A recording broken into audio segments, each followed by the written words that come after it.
Welcome back बच्चों। अपने पिछले लेक्चर में ऑलरेडी हमने डिस्कस किया फोटोसिंथेसिस में कि प्लांट के अंदर ना फोटोसिंथेसिस प्रोसेस भी अलग अलग स्टेप से होता है। एक जो होता है लाइट डिपेंडेंट होता है और एक होता है लाइट इंडिपेंडेंट होता है। हमने डिस्कस किया था कि लाइट डिपेंडेंट वाले को ही हम बोलते हैं फोटोफॉस्फोराइलेशन।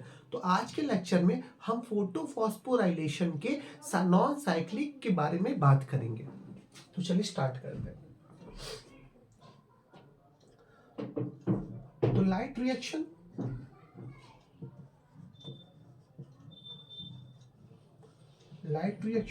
और इसको क्या बोलते हैं उस नाम से? Photo phosphorylation.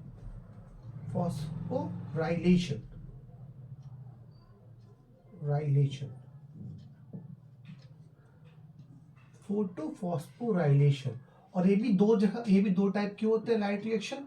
एक को बोलते हैं हम non cyclic photo phosphorylation,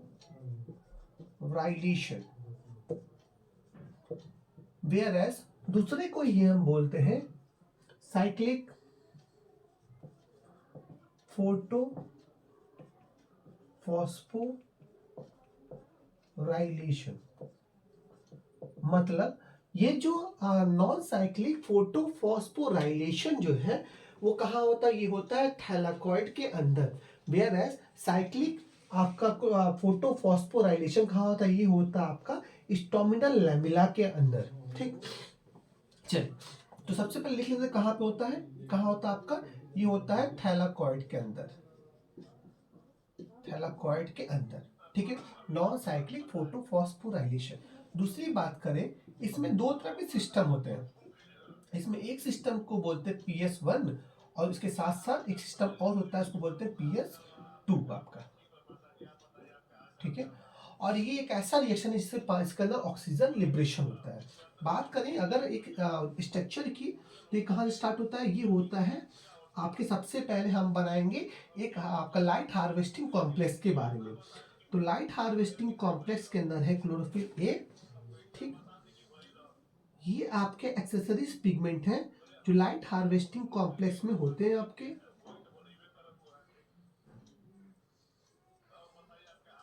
light harvesting complex को ही हम दूसरे नाम से बोलते हैं एंटीना कॉम्प्लेक्स। हमने ऑलरेडी पिछले लेक्चर में ये हमने डिस्कस किया है। अगर आपको इसमें कुछ दिक्कत हो तो आप पिछले लेक्चर में देख सकते हैं जाके। ठीक है, अब क्या होता है कि जो ये होता है PS2 से स्टार्ट होता है। मतलब PS2 से स्टार्ट हो, मतलब यहाँ क्या हुआ? वेवलेंथ ऑफ जो लाइट है वो 680 नैनोमीटर है आपका, राइट। अब क्या हुआ? सनलाइट आया। सनलाइट आने से क्या हुआ? इलेक्ट्रॉन जो रिएक्शन सेंटर, मतलब हमने क्या बोला था? क्लोरोफिल जो ए है its act as the reaction centre pigment, और जो बगल वाले पिगमेंट्स है ना वो कैसे काम करेंगे? Its act as the accessories pigment. तो लाइट आने की वजह से इलेक्ट्रॉन जो क्लो सेंटर में गया वो एक्साइटेड हो जाता है। इस एक्साइटमेंट की वजह से ये लोअर एनर्जी लेवल को पास करके हायर एनर्जी लेवल में जाता है, जिसकी वजह से इलेक्ट्रॉन क्या होता है? इलेक्ट्रॉन लोअर एनर्जी से हाई एनर्जी में जाता है। हर एक लिविंग ऑर्गेनिज्म के अंदर ना लोअर एनर्जी से हाई एनर्जी जाता है ना, तो वहां पे एक इलेक्ट्रॉन एक्सेप्टर होते हैं और वो इलेक्ट्रॉन एक्सेप्टर बोलते हैं PEA। PEA को बोलते हैं प्राइमरी इलेक्ट्रॉन एक्सेप्टर। अभी मैं लास्ट में इसको लिख दूंगा। ठीक है, प्राइमरी इलेक्ट्रॉन एक्सेप्टर। ठीक है, अब ये प्राइमरी इलेक्ट्रॉन एक्सेप्टर जो है it is a higher level of electron energy. मतलब जो रिएक्शन सेंटर से लोअर एनर्जी है, और जो प्राइमरी इलेक्ट्रॉन एक्सेप्टर जो है it is the catching the high energy पे होता है, जहां पे इलेक्ट्रॉन क्षमता खत्म हो जाती है। अब इलेक्ट्रॉन जो है ना अपनी एनर्जी लूज करके फिर से लोअर एनर्जी लेवल पे आना चाहेगा। ठीक है, अब जब ये लोअर एनर्जी में आना चाहता है ना, तो इसको 3 फोटो सिस्टम पार करना होता है। और ये क्या क्या होते हैं आपके, डिस्कस करते हैं। एक को बोलते हैं प्लास्टोक्यूनिन, PQ, PC, PQCY and PC। ठीक है, PQ को बोलते हैं प्लास्टोक्यूनिन। मतलब PEA जो है वो हाई एनर्जी ऑफ इलेक्ट्रॉन को लेने के बाद लो एनर्जी ऑफ इलेक्ट्रॉन को पास करता है। किसको पास करता है? PQ के पास करता है। और PQ क्या बोलते हैं? प्लास्टोक्यूनिन बोलते हैं। क्यों क्या करता है, आगे फर्दर पास करता है और वो पास करता है CY के पास, और CY के बोलते हैं साइटोक्रोम कॉम्प्लेक्स बोलते हैं। साइटोक्रोम कॉम्प्लेक्स के पास एक होता है रिएक्शन और उसके दौरान बनता है ATP। तो मतलब यहाँ पे हुआ फोटोफॉस्फोराइलेशन। और एटीपी बनता कैसे हमें पता है, एटीपी फॉर्मेशन जो होता है एडीपी प्लस इनऑर्गेनिक फॉस्फेट की वजह से ही एटीपी का फॉर्मेशन होता है। तो यहाँ पे हुआ फोटोफॉस्फोराइलेशन, मतलब नॉन साइक्लिक। आपका सबसे पहले एटीपी फॉर्मेशन कहाँ होता है, आपका साइटोक्रोम कॉम्प्लेक्स के पास। अब ये साइटोक्रोम कॉम्प्लेक्स जो है मतलब हाई एनर्जी लेवल से लो एनर्जी पास होता है, और इसके दौरान क्या होता है, ये PS1 के पास जाता है। स्टार्ट कहाँ से हुआ, स्टार्ट होता है PS2 से और जाता कहाँ है आपका PS1 के पास।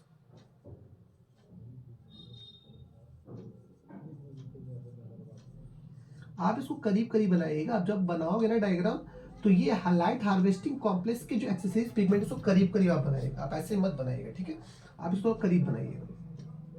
और ये क्या है आपका PS, आपको लिखना भी याद रखिएगा, यहाँ पे आपको लिखना PS2 से स्टार्ट होता है और कहाँ पहुंचता PS1 से। अब ये क्या हुआ, यहाँ पे PEA जो है इलेक्ट्रॉन लूज किया लो एनर्जी पे, तो यहाँ से जो इलेक्ट्रॉन हुआ हाई लोअर एनर्जी वाला इलेक्ट्रॉन किसको पास होता है आपका, ये पास होगा आपका PS1 के पास।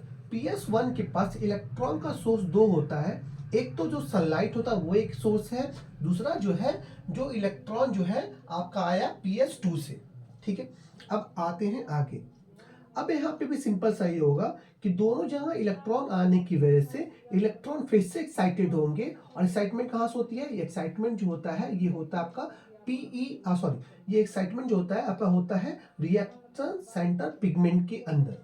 अब ये एक्साइटमेंट के बाद ये इलेक्ट्रॉन फिर ऊपर भागेगा, और इलेक्ट्रॉन जो भागेगा पकड़ने वाला कौन है आपका, है वो पकड़ने वाला PEA।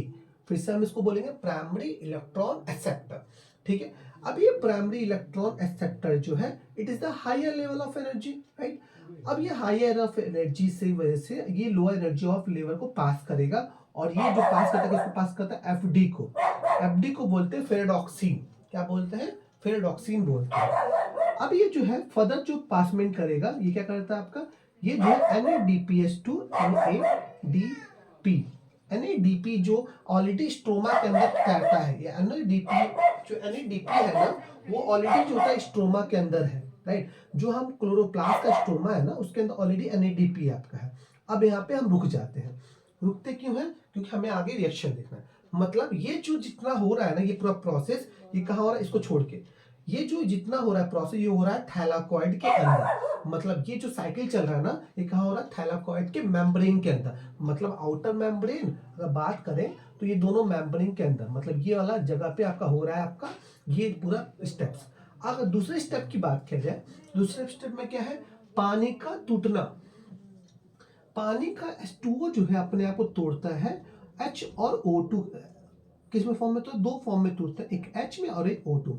और टूटता क्यों है, ये टूटता है आपका एंजाइम्स की वजह से, और यहाँ पे जो एंजाइम्स काम करते हैं ना उस एंजाइम्स का नाम है कॉम्प्लेक्स एंजाइम। और ये एंजाइम्स होता कहाँ है, ये एंजाइम होता है आपका इनर मेम्ब्रेन ऑफ थैलाकॉइड।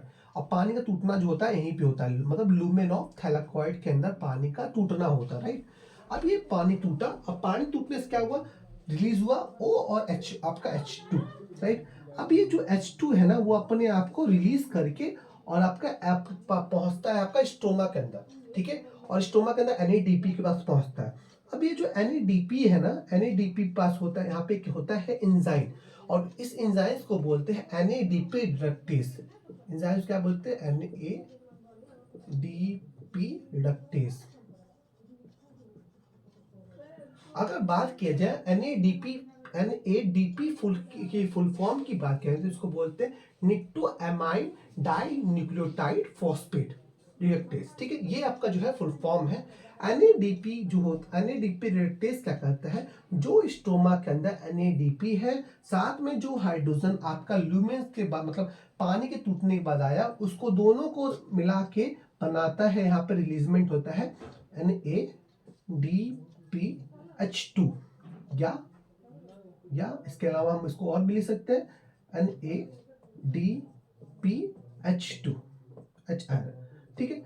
तो हम इसको मतलब क्या हुआ, निक्टोअमाइड डाई न्यूक्लियोटाइड फॉस्फेट और हाइड्रोजन, मतलब यहाँ पे वो आपका NADPH2 बन जाता है। और एक NADPH2 जो होता है वो इक्वल टू एक NADPH2 जो होता है वो किसके इक्वल होता है, वो इक्वल होता है आपका 3 ATP के बराबर।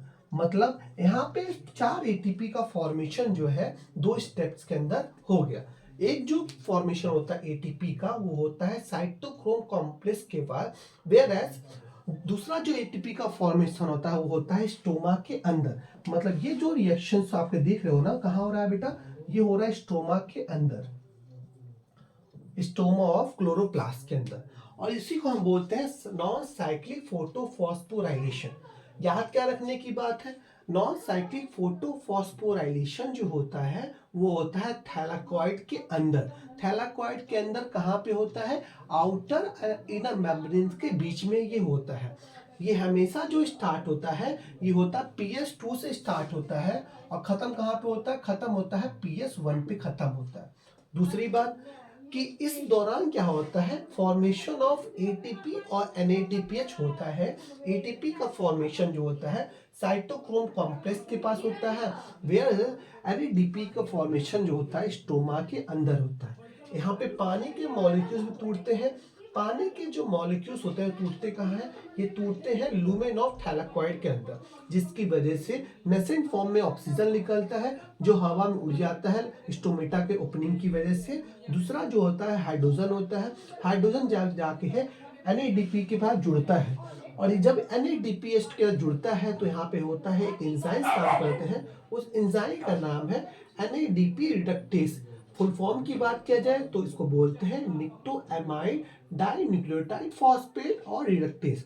इसकी वजह से बनता है NADPH2 जो इक्विवेलेंट है 3 ATP के बराबर। और इसी को बोलते हैं नॉन साइक्लिक फोटोफॉस्फोराइलेशन। छाप लीजिए।